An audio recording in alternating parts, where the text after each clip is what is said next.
Bueno, estamos con Carlos Del Frade en este ciclo que hemos llamado Info Soberana. Carlos, periodista, diputado provincial de la provincia de Santa Fe y el principal referente de soberanía popular. Carlos, estás en el contexto de estar presentando un libro por los 40 años de Malvinas, El Imperio, Galtieri y las guerras, y te queríamos preguntar un poquito de qué se trata. Fundamentalmente hacer lugar a pensar la cabeza nuestra en función de lo que realmente está en disputa todavía.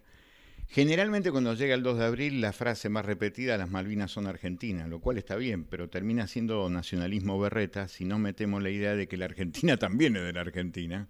En el territorio continental está el triple de ingleses y están manejando desde empresas de galletitas a caramelos, pasando por el litio a la exportación de cereales, del petróleo y del gas.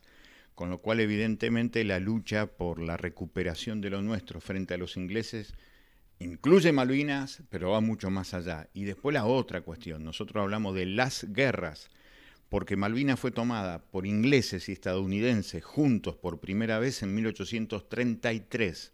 12 años después, Inglaterra quiso tomar las riquezas que se iban por la principal vía de comunicación de todas las riquezas de América del Sur, que es el río Paraná.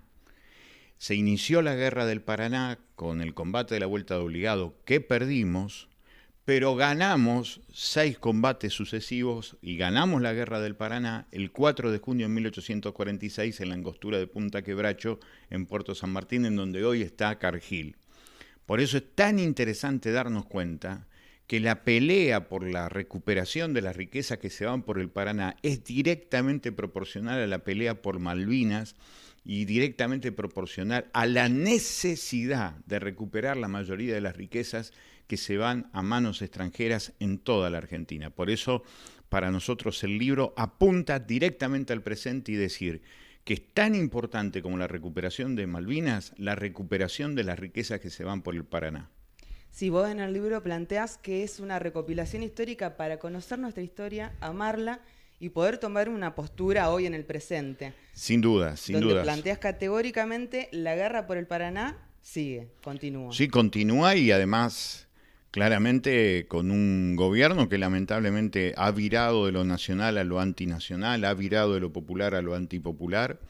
Y frente a esa situación y al potencial regreso del fascismo disfrazado de macrismo en la Argentina, es imprescindible recuperar estas ideas soberanistas como vos marcabas en la presentación. Para nosotros es imprescindible, especialmente viviendo en la provincia de Santa Fe, que la mayoría de las riquezas que produce nuestro pueblo y que se van por el Paraná queden en la provincia y queden en la Argentina.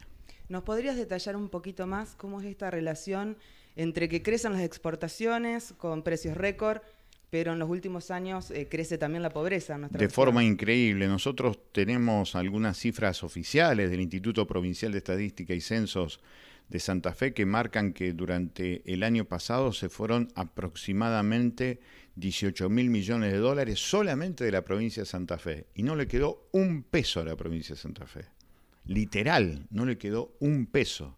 Porque en la Argentina sigue pesando el concepto filosófico político de la Guerra del Paraguay, que en 1866 estableció un artículo nuevo en la Constitución Nacional, que es el artículo 126, en donde se le prohíbe a las provincias cobrar derecho a las exportadoras. La Guerra del Paraguay terminó en 1870. Se recuperó ese concepto con el Pacto Fiscal de Menem de 1991 y nunca ha sido tirado abajo, lo cual es tremendo. Hoy en la provincia de Santa Fe tenemos 800.000 personas por debajo de la línea de la pobreza.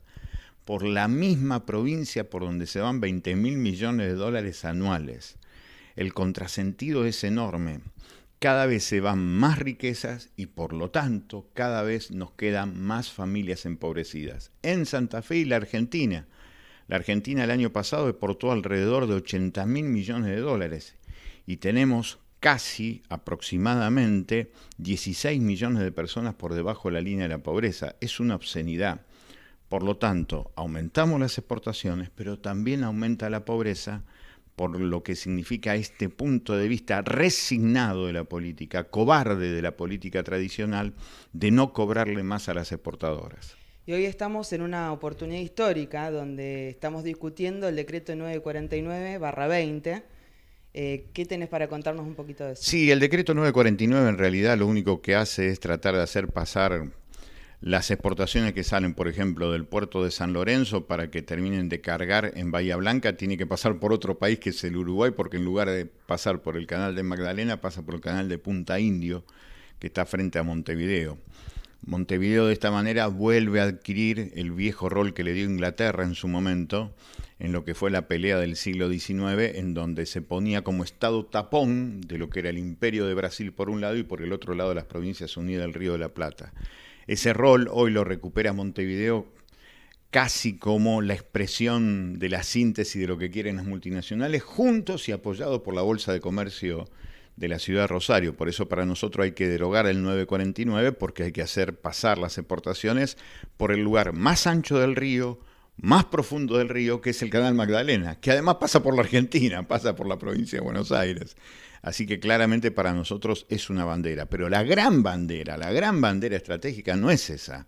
La gran bandera estratégica es recuperar el dominio por la mayoría de las exportaciones que se van por el Paraná. La pregunta es en manos de quién quedan las riquezas, decís en el libro. Y te pregunto, ¿cuál es la propuesta que tenemos? Nosotros la propuesta fundamental son 5 medidas muy concretas, que es por lo menos cobrar el 51% de todo lo que se llevan, porque eso es propiedad del pueblo, no es propiedad de ninguna empresa. El Estado es el abogado del pueblo, de acuerdo a lo que nos enseñaron en la escuela primaria y en la secundaria. El Estado es el representante legal del pueblo y como todas las cuestiones que tienen que ver con las riquezas del pueblo deben ser defendidas por el Estado.